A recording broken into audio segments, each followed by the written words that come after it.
వాడెవడు? నేను రహస్యముగా చేసిన తప్పులు క్షమించి నన్ను నిర్దోషినిగా తీర్చుము.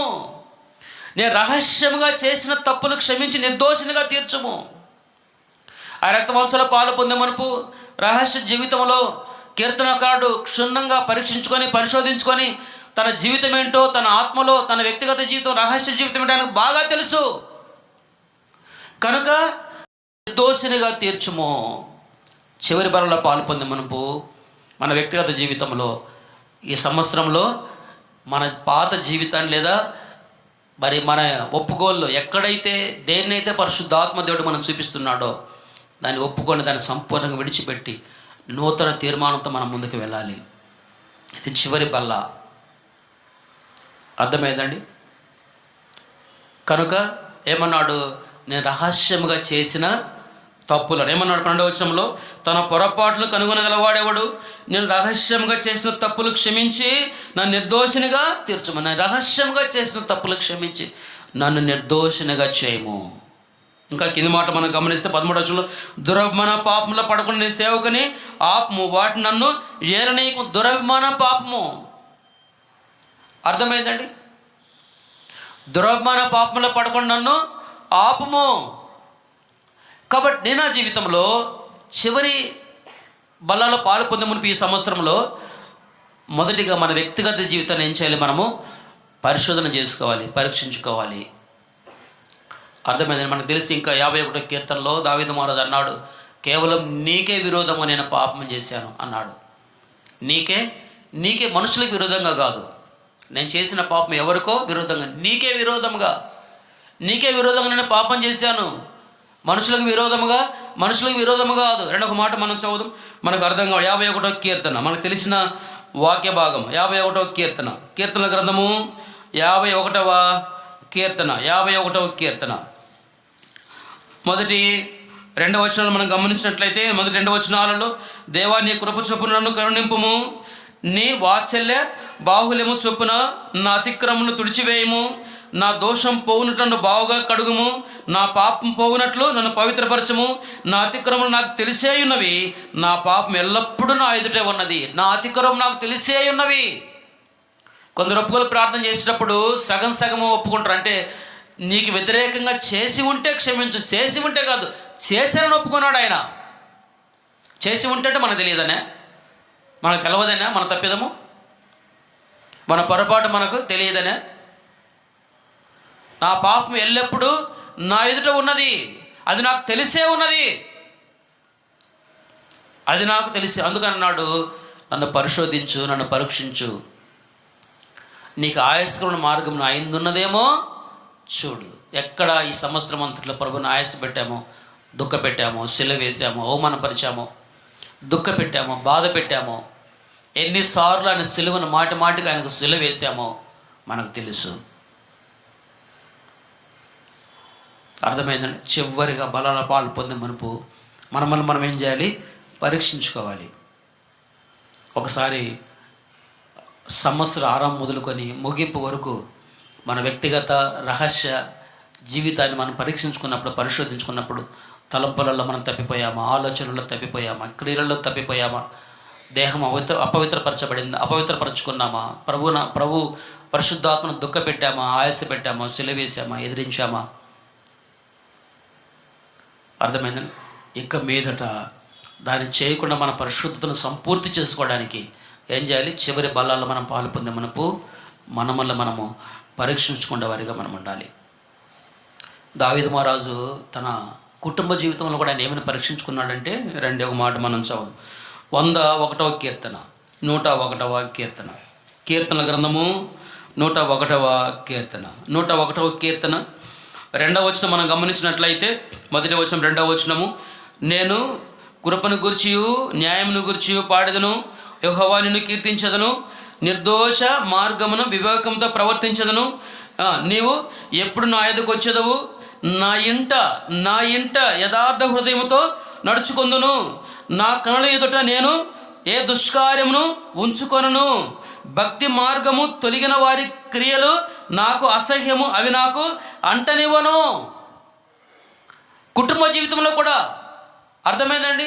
కుటుంబంలో భార్యగా లేదా భర్తగా కుటుంబ జీవితంలో ఎట్లుండాలంట, నా ఎంట నేను యథార్థ ప్రవర్తనతో.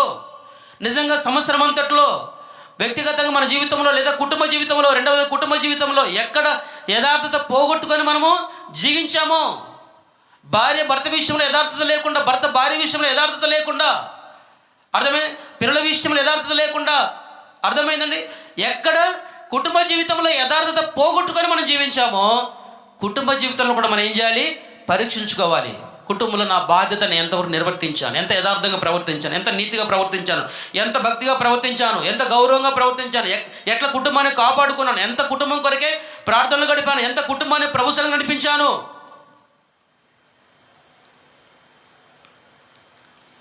అర్థమైందండి. కాబట్టి కుటుంబ విషయంలో కూడా మనం ఏం చేయాలి, దేవునికి మనము లెక్క చెప్పువారమై ఉన్నాము.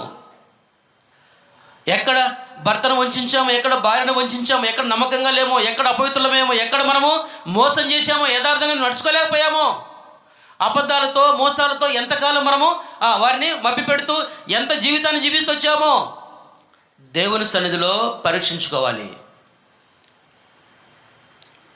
అర్థమైందండి. వ్యక్తిగతంగా పరీక్షించుకోవడమే కాదు, నా కుటుంబ జీవితంలో ఎట్లా వ్యవహరించాను, ఎట్లా నా ధర్మాన్ని, నా కర్తవ్యాన్ని లేదా నా బాధ్యతను నేను నిర్వర్తించాను ఈ సంవత్సరం అంతట్లో. అర్థమైంది. భర్త కావచ్చు, భార్య ఎవరైనా కావచ్చు, ఒక కొత్త సేవకుడు వస్తే ఒక కొత్త ప్రసంగాన్ని ఒక నూతనంగా పంచుకొని వెళ్ళిపోతాడు. కానీ స్థానిక కాపరికి దైవ సేవకుని ఒక భారం ఉంటుంది హృదయంలో. అర్థమైందండి. వర్తమానాలు ఏదో కొత్త కొత్త వర్తమానాలు చెప్పలేక, వ్యక్తిగతంగా ప్రతి దినము దేవుని యొక్క వాక్య తాకుదల మన జీవితంలో ఉండాలి. దేవుడు మన జీవితంలో, మన హృదయంలో పని కలిగి ఉండాలి. ఏ విధంగా ఒక వ్యవసాయదారుకుడు మాటికి పొలం దగ్గరికి పోతాడు. ఈ కొందరు వ్యవసాయం చేసేవారు తెలుసు. కొన్నిసార్లు కొలుపు మొక్కలు కనపడతాయి తొందరగా, కొన్ని కనపడవు. పోయినప్పుడల్లా కనపడిన దానివల్ల పెరికి బయట పారవేస్తూ ఉంటాడు. దగ్గరికి వెళ్తే 2 రోజులు వెళ్తాడు, మళ్ళీ ఎక్కడో ఒకటి కనపడుతుంది, దాన్ని పెరిగి పారవేస్తాడు. మళ్ళీ 3వ రోజు వెళ్తాడు. అవి పంట వచ్చేంత వరకు అందులో పనికిరాని కలుపు మొక్కలన్నీ ఆ వ్యవసాయదారుడు, యజమానుడు వాటిని పెరిగి వేస్తూ వస్తాడు. అప్పుడే పంట క్షేమంగా ఉంటుంది. సంఘంలో స్థానిక సేవకుని యొక్క పని కూడా అదే. అర్థమైందండి. చూసి వదిలేసి విని వెనక వదిలేస్తే మన వ్యక్తిగత జీవితాన్ని నష్టపరుచుకుంటాం. దేవునికి లెక్క చెప్పాలి. దేవునికి లెక్క చెప్పాలి. కాబట్టి ఏమన్నా తెలుసా, నా ఇంట నేను యథార్థ ప్రవర్తనతో నడుచుకుందాను. మనం చాలాసార్లు హెబ్రీ పత్రిక 13వ అధ్యాయం 4వ వచనాన్ని కేవలం పెళ్లి సందర్భంలోనే చదివి వినిపిస్తారు. సహజంగా ప్రతి దినం మన జీవితంలో అవసరమే అది. సహజంగా ఏం చేస్తారు దైవ సేవకులు, పెళ్లి సందర్భంలో వాక్యం చదివి వదిలేస్తారు. అది ఏ దినము పెళ్ళి అనే బంధం చేత వారు ఐక్యపరచబడతారో, ఒక్కటిగా చేయబడతారో, ఆ దినం నుంచి చనిపోయేంత వరకు కూడా వాక్యం అవసరమే. ఏదో ఆ రోజు విని వదిలేసేది కాదు అది. అర్థమైందండి. రెండవ మాట మనం చదువుదాం. హెబ్రీ పత్రిక 14వ అధ్యాయము మాట మనం చదువుదాం. 13వ అధ్యాయము, హెబ్రీ పత్రిక 13వ అధ్యాయము ఏమని చెప్పబడింది? 4వ వచనం, 13:4 మనం గమనించినట్లయితే, వివాహం అన్ని విషయంలో ఘనమైనది గాను, తర్వాత పానపు నిష్కలమైనది గాను ఉండవలను, పానపు నిష్కలమశమైనదై ఉండవలను. అర్థమైందండి. నిష్కలమశమైనదై ఉండాలి అంటే యథార్థమైనదై ఉండాలి. కాబట్టి ఒక వ్యక్తిగత జీవితాన్ని పరీక్షించుకోవడమే కాదు, కుటుంబ విషయంలో ఎంత యథార్థంగా, భార్య విషయంలో లేదా భర్త విషయంలో ఎంత యథార్థత కలిగి, ఎంత నిష్కలంకమైన జీవితాన్ని జీవిస్తున్నామో చెప్పబడిందంటే, ఏమని చెప్పబడింది? నిష్కల్మషముగా ఉండవలను, వేశ్య సంగులకును వ్యభిచారులకును దేవుడు తీర్పు, వేశ్య సంగులకును వ్యభిచారులకు దేవుడు తీర్పు తీర్చును. మనకున్న జ్ఞానాన్ని బట్టి, మనకున్న తెలివిని బట్టి, ఒకవేళ భర్త భార్య కంటే జ్ఞానవంతుడైతే ఎట్లా ఆమెను మభ్య పెట్టాలో బాగా తెలుసు. లేదా భార్య భర్త కంటే జ్ఞానవంతుడు ఎట్లా మభ్య పెట్టాలో తెలుసు. ఎవరు మభ్య పెట్టినా సరే దేవుని దగ్గర ఒక దినం తప్పక తీర్పు చెప్పాలి, తప్పక లెక్క చెప్పాలి. అందుకనే మనడు వేశ్య సంగులకు వ్యభిచారులకు దేవుడు తీర్పు తీర్చును. అందుకని కీర్తనగాడు అన్నాడు, నా ఇంట నేను యథార్థ ప్రవర్తనతో నడుచుకొని ఉన్నానన్నాడు. ఆ రక్తమాంసాల పాలు పొందినప్పుడు చివరిగా కుటుంబ జీవితంలో మనం ఎవరికి ఎట్లా కుటుంబ జీవితంలో ఎవరు ఎటువంటి నమ్మకత్వాన్ని కలిగి ఉన్నారో, యథార్థాన్ని కలిగి ఉన్నారో నాతో సహా మనం ప్రతి ఒక్కరు ఏం చేయాలి, పరీక్షించుకోవాలి.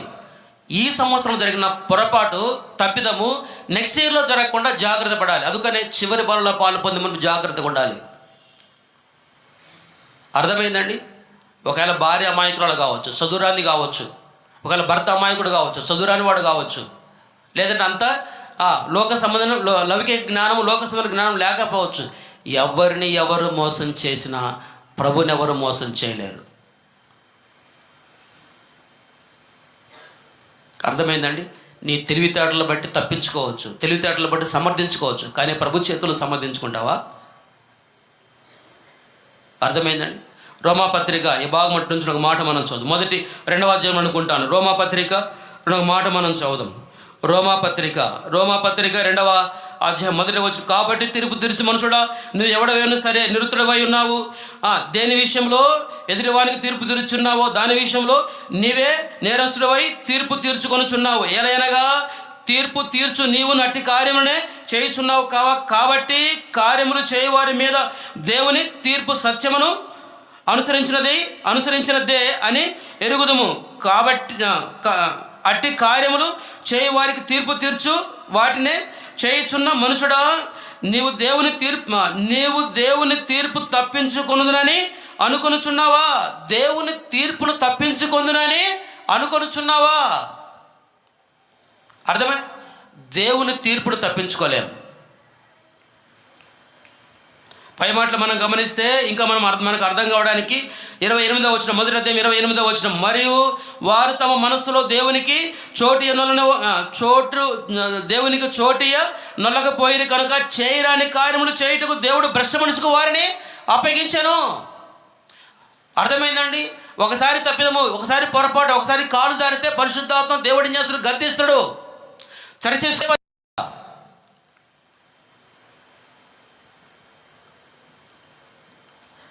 అర్థమైందండి?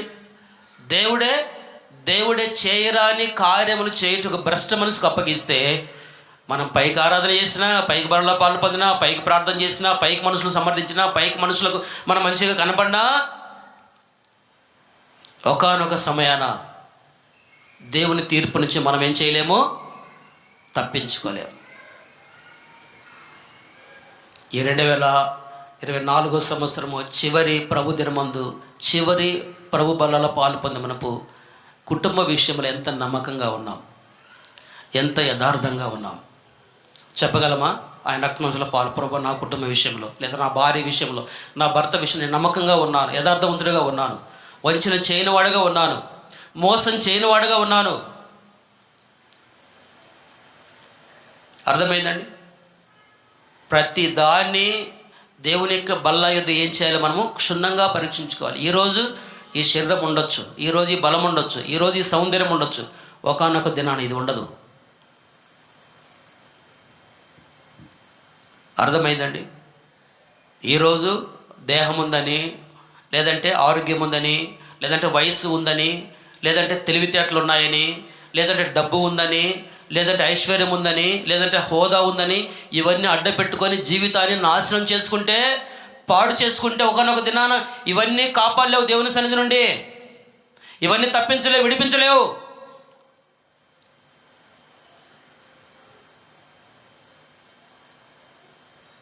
అర్థమైందండి? ఆయన ఒక దినము యూదా గోత్రపు సింహం వల్లే వస్తాడు. ఆయన గొర్రెపిల్ల వల్లే వచ్చాడని ప్రాణం పెట్టాడు. ఒకానొక దినాన సింహం వల్లే నీ ముందుకు వస్తాడు. చూచి నిలబడలేవు. దేవుని కళ్ళల్లో కూడా సూటిగా చూడలేము. అర్థమైందండి? ఈరోజు అందరి ముందు సమర్థించుకొని తల ఎత్తుకొని బ్రతకొచ్చు, తల ఎత్తుకొని తిరుగుతూ ఉండొచ్చు. ఒకనొక దిన ఇదే తల దించుకొని ప్రభు సన్నిధిలో తీర్పు కొరకు నిలబడవలసి వస్తుంది.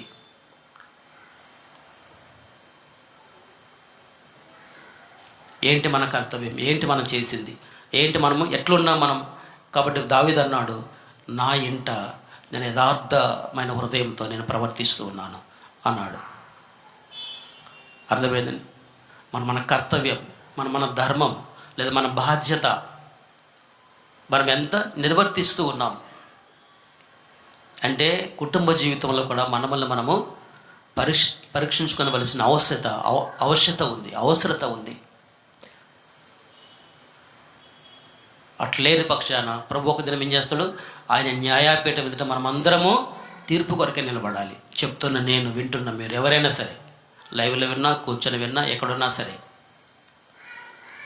ఎప్పుడైతే ఈ భయం మనం కలిగి ఉంటామో నెక్స్ట్ ఇయర్, వచ్చే సంవత్సరం ఈ పొరపాటు చేసేదానికి ఎటువంటి అవకాశం ఉండదు.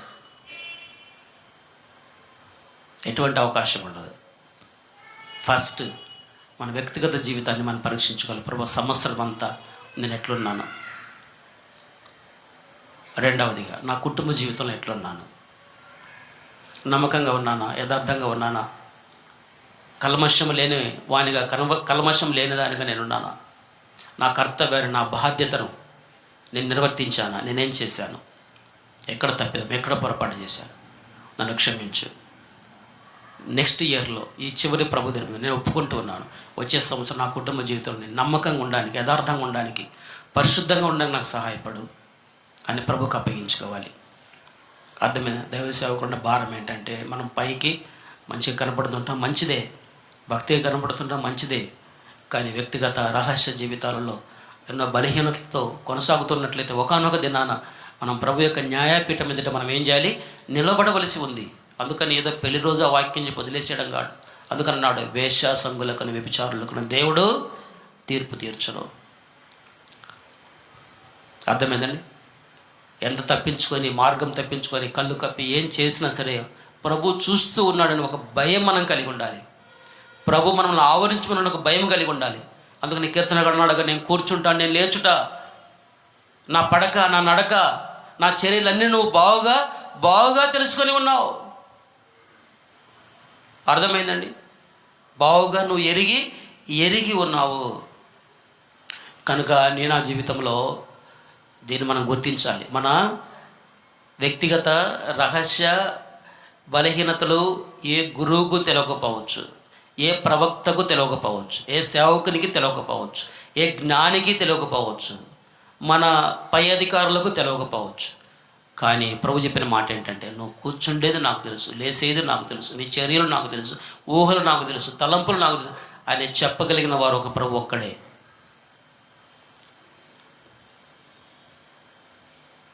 అర్థమైందండి? కనుక రెండవదిగా మనం పరీక్షించుకోవాల్సిన విషయం ఏంటంటే, మన కుటుంబ జీవితంలో మనం ఎట్లున్నాం. మూడవదిగా సంఘ జీవితంలో, సంఘ క్రమంలో మనం ఎట్లున్నాం. ఈ సంవత్సరం అంతట్లో సంఘ జీవితంలో, సంఘ క్రమంలో మనము ఎట్లున్నాం. మనం అర్థమైంది? ఆధ్యాత్మికంగా సంఘం ఎంతైనా సహాయపడుతూ ఉంది. సంఘంలోనే ఒక విశ్వాసి ఎదగాలి, సేవకుడు కానీ విశ్వాసి కానీ సంఘంలోనే ఎదగాలి. ఎందుకంటే సంఘం అనేది ఆధ్యాత్మిక స్కూల్. మనకు మందిరం అనేది, సంఘం అనేది ఆత్మీయమైన ఒక స్కూలు. లోకంలో మనం చదువుకొని ఉద్యోగం పొందడానికి, ఏదైనా మనం చేయడానికి ఏ విధంగా లోక సంబంధమైన స్కూళ్ళు ఉంటాయో అట్లా ఈ సంఘం అనేది ఆత్మ సంబంధమైన ఆధ్యాత్మికమైన స్కూలు. మనం ఏమని నేర్చుకోగలిగితే ఇక్కడే నేర్చుకోవాలి. అర్థమైందండి? అందుకని అపోస్తుల బోధ, తర్వాత సావాసం, రొట్టె విరుచుట, ఎడతెగక ప్రార్థన, ఎప్పుడైతే వీటిలో మనం కలిగి ఉంటామో, సంఘ క్రమాన్ని మనం పాటిస్తామో, సంఘ క్రమాన్ని మనం లోబడి ఉంటామో, సంఘ క్రమ ప్రకారం మనం జీవించి ఉంటామో, ఆధ్యాత్మికంగా ఎంతైనా ఎదిగే అవకాశం ఉంది. సంఘ క్రమంలో లేదా సంఘ విషయంలో ఎక్కడ మనం తప్పిపోతామో, ఎక్కడ నిర్లక్ష్యంగా ఉంటామో, ఒకానొక దినం ఆ సమయాన్ని మనం సంపాదించుకోవడానికి, పొందడానికి అవకాశమే దొరకదు. అందుకని అన్నాడు ఇక్కడ ఎఫ్ఎస్సి పత్రికలోన ఒక మాట మనం చదువుదాం రండి. ఎఫ్ఎస్సి పత్రిక అపోస్తలుడైన పౌలు గారు ఎఫెసులకు రాసిన పత్రిక 5వ అధ్యాయము 15వ వచనం. ఎఫెసు రాసిన పత్రిక 5వ అధ్యాయం 15వ వచనంలో, దినములు చెడ్డవి కనుక మీరు సమయమును పోనివ్వక సద్వినియోగము చేసుకొనుచు అజ్ఞానుల వల్లే కాక జ్ఞానులు నడుచుకున్నట్టు జాగ్రత్తగా చూసుకునండి. ఇందు నిమిత్తం మీరు అవివేకులు కాక ప్రభు యొక్క చిత్తం ఏమిటో గ్రహించుకొనుడి. ఏమని చెప్పండి? దినములు చెడ్డవి గనుక సమయం పోనీయుగ సద్వినియోగపరచు అజ్ఞానం వలె కాక జ్ఞానం నడుచుకుంటే జాగ్రత్తగా చూసుకొనుడి. You didn't get it? పోనీయుగ సద్వినియోగపరచు అజ్ఞానం వలె కాక జ్ఞానం నడుచుకుంటే జాగ్రత్తగా చూసుకొనుడి.